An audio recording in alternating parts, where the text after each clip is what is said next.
Mercado do milho em 2025 será lucrativo? Demandas por ração e etanol devem crescer. Esse é o balanço do ano 2024 e projeções para o ano 2025 do mercado do milho feito por Wlamir Brandalize. Você é nosso convidado a acompanhar essa prosa, mas antes te convido a acompanhar o Paracatu Rural pelas redes sociais. Nós estamos no Instagram, Facebook, Twitter X, Telegram, canal WhatsApp e Quai. Pesquise Paracatu Rural. Mercado Agrícola.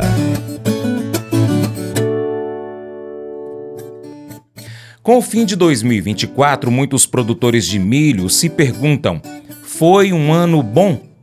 De um modo geral, apesar da safrinha ter sido menor que em 2023, o mês de dezembro foi fechado com valorização nas cotações e uma boa perspectiva para o ano que se inicia.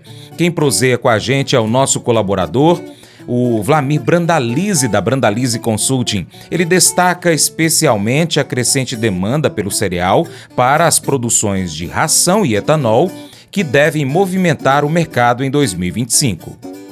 De um modo geral, Brandalize, o ano 2024 foi bom para o milho?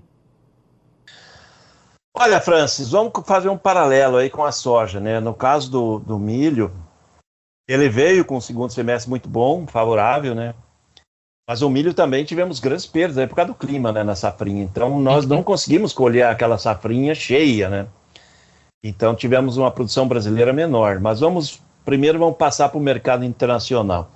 O mercado internacional do milho, se a gente avaliar ele friamente, né, pegando parte dos dados do USDA, da FAO, tudo, nós já estamos com 3 anos, mais ou menos, que o milho não consegue atender a demanda mundial. Então, tudo que se produz, consome e consome parte dos estoques. Isso é uma evolução. A própria China hoje é um grande importador de milho porque ela produz perto de 280, 290 milhões de toneladas e hoje está consumindo mais de 310. E vai para mais de 320 nesse novo ano. Então, é um grande consumidor, né? Hoje a China, como consumidora direta, ela consome mais que os Estados Unidos, que é o maior produtor de milho do mundo. E os Estados Unidos ainda é o maior exportador, né? Então, a demanda mundial é favorável. O milho, ao contrário da soja, a nível global, ele tem fatores dele mesmo que são positivos. A soja tem uma safra mundial maior do que a demanda, tem estoques crescentes, o Brasil vai caminhando para uma super safra, então a soja não tem problema de falta de produto. Nós temos muita soja. No caso do milho, não. O milho está faltando milho no mercado mundial, vai continuar em 2025. Isso dá fôlego para ele se manter com níveis melhores, atrativos. Então, a relação de troca milho e soja está mais favorável ao milho. Então, talvez isso também vai ser um fator positivo para a soja lá no meio do ano que vem, porque é possível que o produtor americano acabe plantando mais milho e menos soja e ajude a soja a subir em Chicago, porque o milho está mais favorável para o produtor americano e para o mundo, né? Porque eu acredito que a demanda mundial de milho agora em 2025 ela vai andar ali perto de 1,240 bilhões de toneladas ou mais. E a produção de milho dessa última estimativa do USDA foi 1,217 bilhão. Então já tem um buraco aí, mínimo de 20 milhões de toneladas apontado pelo USDA. E eu acredito que o buraco, o déficit, vai ser de uns 30 milhões. Porque como nós estamos com a demanda crescente das proteínas animais, vai desde o ovo, frango, suíno, os peixes, porque a economia mundial, depois da pandemia, agora está voltando a crescer, na ordem de 3,5%, deve crescer esse ano, 3,3%. Então, tudo isso reflete mais demanda de alimentos, né? Então, o mundo consumindo mais alimentos, e como há um déficit aí, depois a gente vai comentar, no caso do arroz mundial, não tem safra que atenda a demanda. Trigo mundial está produzindo menos que está consumindo, e as proteínas ainda estão baratas, se a gente olhar, as proteínas animais e a própria proteína da soja. Então, automaticamente, isso nos traz indicativo de demanda aquecente de milho, né? Porque quando você vai fazer ração, você precisa de uma fonte de proteína, que aí é a farelo de soja mais barato, e daí você tem o uso do milho, aí, que é o carboidrato para fazer a ração. Então, cresce a demanda de milho mundial por causa disso.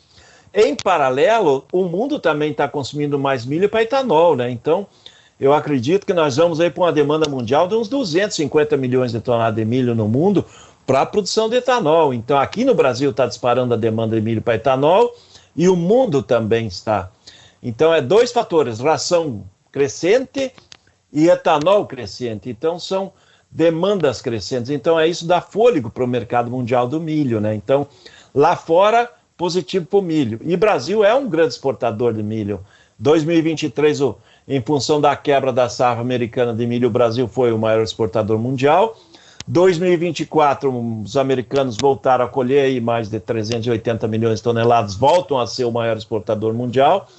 E agora nós vamos ficar como segundo colocados, o Brasil exportando quase 40 milhões de toneladas nesse ano de 2024.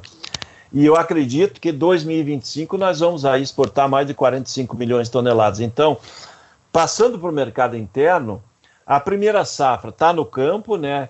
Algumas áreas do sul começaram a ser colhidas agora nesse fim de ano.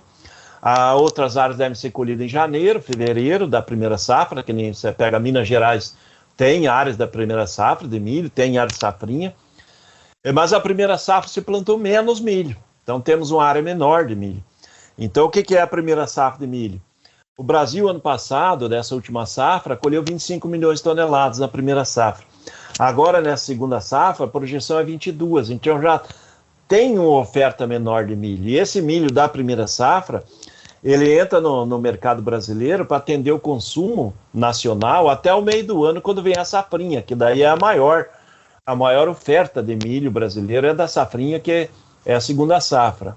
Então, esse primeiro semestre ele já começa provavelmente com o mercado estável, com pouco espaço de queda. Depois nós vamos chegar aí em março, abril, com uma pressão de demanda e pouca oferta de milho. Poderemos ter até uma reação positiva antes da colheita da safrinha.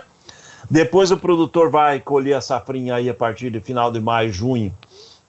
Aí tem aquele momento de oferta grande, né, que o produtor provavelmente vai plantar uma boa safrinha, e o clima tudo nos indica que vai ser um clima melhor que tivemos esse ano. E aí vamos ter novamente aquelas montanhas de milho a céu aberto, toda essa situação. Então é aquela questão do milho também, como qualquer colheita grande.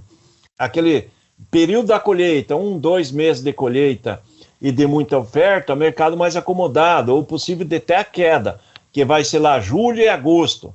Setembro, talvez acomodado um pouco.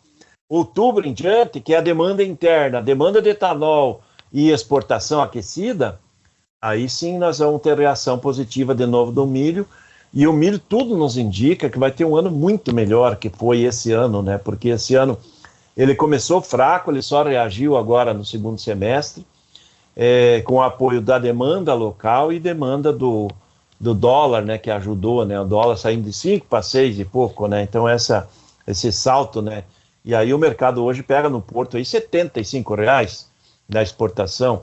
Já para o novo safrinho do ano que vem, já está mostrando 71, 72 nos portos. Se a gente voltar um ano atrás, em dezembro do ano passado, o mercado de exportação no porto mostrava R$50 para a colheita da safrinha. Agora está mostrando 71, isso dá 40% a mais de valor no milho exportação. Então isso dá indicativo que, em função da demanda interna, esse ano nós estamos fechando 2024 com recorde histórico de demanda do setor de ração e recorde histórico da demanda do setor de etanol, né? O biocombustível no Brasil, ele veio para ficar e está muito bem consolidado, a indústria de etanol está crescendo agressivamente, né? Esse ano nós vamos fechar agora, esse 2024, com perto de 17 milhões de toneladas de milho usadas só para etanol. O ano passado, para fazer um paralelo, foi 12 milhões, estamos crescendo 5 milhões, ou quase 40% a mais de um ano para o outro. O ano que vem nós vamos aí provavelmente a 20 milhões de toneladas de milho para etanol. Então é demanda em cima de demanda e nos obriga a produzir mais, né? Então já é a primeira oportunidade do produtor que vai nos ver aí falando, e ele vai estar agora na virada do ano, janeiro, se planejando ainda. Há um grande volume de insumos ainda que não foram negociados para a safrinha, então está a tempo ainda do produtor correr atrás. Lembrando que quem deixou para a última hora vai enfrentar custo maior, né, porque o dólar subiu, isso impactou no custo dos fertilizantes, que já subiu, dos defensivos, que já subiram. porque antes trabalhava com a ideia do dólar 5,50, aí é uma questão no mês e pouco atrás, e hoje a indústria do produto importado, fertilizante defensivo, já trabalha com dólar 6,20, 6,30, então ele já é um custo maior de produção, mas mesmo assim acredito que o milho vai ser um bom produto em 2025, porque tanto o mercado internacional ele segue positivo para ele mesmo, porque ele não depende de outros fatores, e também no mercado interno ele segue positivo, porque nós vamos batendo recorde em cima de recorde, porque não é só a demanda nacional de ovo, de frango, suíno, mas nós estamos com um recorde histórico de exportação de todo o segmento da carne e até de ovo, né? Historicamente o Brasil não exportava hoje, nós estamos batendo o recorde de exportação de ovo mês a mês, então isso é importante para o segmento de ração, que é onde que puxa o maior volume de milho, é o setor da ração ainda, então é um fator positivo, né, para planejamento, para quem vai fazer safrinha do milho. Aquele que não tem a janela boa do milho tem o sorgo como alternativa, que tem um custo de produção menor também, e também vai ter uma demanda muito aquecida, porque o sorgo é um substituto do milho, e ele tem uma necessidade de água muito menor que o milho, então para aquele que escapou a janela, uma alternativa importantíssima. Minas Gerais é um grande produtor de sorgo, e ele serve não só para o setor da indústria etanol, né? Nós estamos agora já para entrar também a primeira indústria etanol efetivamente de sorgo aí na Bahia, ali no Luiz Eduardo, com indústria de etanol de sorgo, como uma alternativa importante, né? Região importante de produção de sorgo. Então é uma opção para o produtor, porque hoje o que a gente recomenda para o produtor? Não deu a janela boa do milho, que precisa de mais água e tudo, atrasou um pouco. O sorgo é uma opção importante para o produtor não deixar o solo parado, né? Nossas terras estão muito valiosas para a gente deixar ela parada, e o mundo precisa de alimentos, precisa de energia, e o produtor precisa de faturamento, né? Então ele tem que fazer o que dá certo na hora. Então, se perdeu a janela do milho, o ideal é milho, né? O milho sempre é um pouco mais vantajoso, mas se não tem, o sorgo está se tornando uma importante alternativa. Lembrando que agora nesse mês de dezembro nós tivemos o presidente Xi Jinping da China vindo aqui ao Brasil e fazendo um acordo direto, porque ele já sabe que vão ter uma guerra comercial com os Estados Unidos, então não é só milho que eles querem importar brasileiro ou soja que eles já importam. Mas ele já fez o acordo comercial com o Brasil, que assinou aqui nesse mês, produtos que a gente não vendia. E um é sorgo para a China, outro é o DDG, da indústria do etanol, do milho, e outro é o próprio gergelim, né, que em alguns locais, como safrinha, planta o gergelim, que são sorgo e gergelim, precisam muito menos água do que precisa o milho na sequência da soja. Então, o produtor tem essas oportunidades porque já se espera que a China, que importa sorgo americano, com essa guerra comercial vai comprar sorgo brasileiro. Então nós temos sorgo para a indústria de ração brasileira, para a indústria etanol brasileira e para a exportação. Então é aquela opção. Milho e sorgo andam em paralelo, são produtos que se substituem. Então o produtor tem essas alternativas aí nessa agricultura que nós vamos evoluindo, e 2025 vai ser um ano bom tanto para milho como para sorgo. Você acha que a questão da cana-de-açúcar para produção de etanol pode interferir no milho nesse ano 2025? Eu acho que não, Franz, porque sabe por que o pessoal da cana está renovando cana e disparou a produção de etanol do milho? Porque não é a dependência direta do nosso caso, que nós somos grandes exportadores, mas é o açúcar. O açúcar é o fator mais importante, e o Brasil é o maior exportador mundial de açúcar, e o segundo maior exportador mundial de açúcar é a Índia. E a Índia sofre com o clima já há 3 anos seguidos, e a Índia não consegue produzir açúcar nem para a demanda interna deles, porque a população indiana cresce de maneira exponencial, e já superou a população da China, e a demanda de açúcar internamente deles disparou também. Por causa do poder aquisitivo, a economia da Índia está crescendo rapidamente, então automaticamente está se demandando mais açúcar. E nós estamos falando do segundo exportador mundial de açúcar, que tem demanda interna aquecida e tem problema de clima para produzir a cana e produzir o açúcar. Então ela está deixando de ser exportadora e abrindo um mercado maior brasileiro para o Brasil exportar mais açúcar. E a indústria da cana brasileira, como já fez em 2024, vai continuar em 2025, dando preferência a produzir mais açúcar e menos etanol, por causa da demanda de exportação do açúcar e demanda interna do açúcar. Então, o setor da cana está mais vantajoso fazer o açúcar da cana.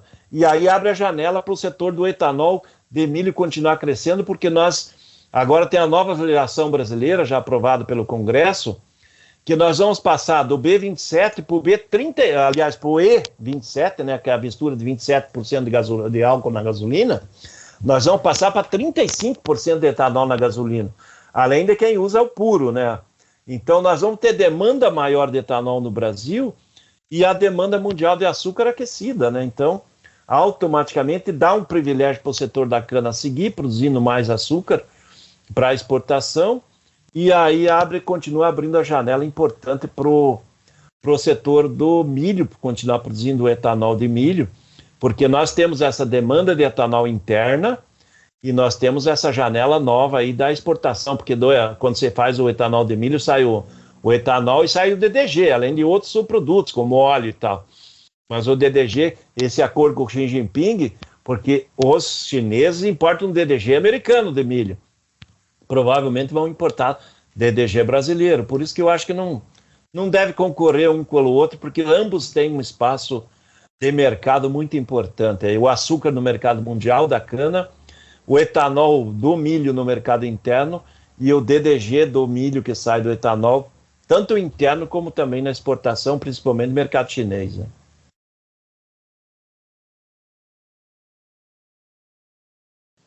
Olha, milho produtor tem que se planejar aí para não deixar para comprar os insumos na última hora, aí, que é no mês de fevereiro, que é o plantio, que eu acredito que ele vai ter que pagar mais caro. E ainda muitas empresas não repassou tudo aí, esse ajuste do dólar. A dica é, vai fazer safrinha, se prepare antes para não pagar mais caro lá na boca do plantio, né? A batalha contra o estresse em sua vida acontece entre os seus ouvidos, ou seja, a batalha está em sua mente, está em seus pensamentos. O que você coloca em sua mente determina o nível de estresse em sua vida. Se você quer paz de espírito, você terá que começar a controlar o que permite em sua mente. Tudo que você colocar em sua mente vai acontecer em sua vida. A Bíblia diz: encham a mente de vocês com tudo o que é bom e merece elogios, isto é, tudo o que é verdadeiro, digno, correto, puro, agradável e decente. Texto que está em Filipenses capítulo 4, verso 8. Se você quer diminuir seu estresse, você precisa mudar o que pensa e controlar o que permite em sua mente. Neste verso, a Bíblia nos dá 8 testes para permitir ou não algo em nossa mente. Pergunte a si mesmo: isso é bom? Merece elogios? É verdade? É digno? Correto? Puro? Agradável? É decente? Isso não soa como televisão? De jeito nenhum. A televisão está ficando cada vez pior, né? Os heróis na TV hoje são zumbis, vampiros, assassinos em séries, viciados em crack, políticos corruptos. E você chama isso de entretenimento? Há o suficiente disso no mundo sem que a gente sequer procure. Quando você pensa em coisas boas, dignas de elogios, verdadeiras, honrosas, corretas, puras, agradáveis e decentes, você está realmente pensando em Deus. Paulo está dizendo em Filipenses 4:8 para pensarmos em Deus. Isaías 26:3 diz: Tu, ó Senhor, dás paz e prosperidade às pessoas que têm uma fé firme, às pessoas que confiam em Ti. O que você pensa determina o quão estressado e preocupado você está. Se você fixar seus pensamentos em Deus, Ele manterá você em perfeita paz. Esse devocional faz parte do plano de estudos Hábitos de Felicidade do aplicativo biblia.com. Muito obrigado pela sua atenção, Deus te abençoe. Até o próximo encontro. Tchau, tchau.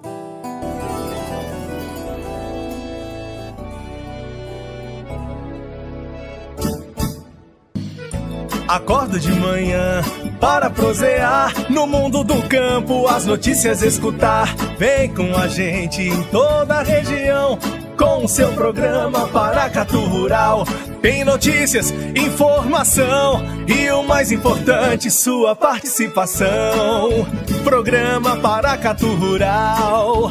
Programa Paracatu Rural.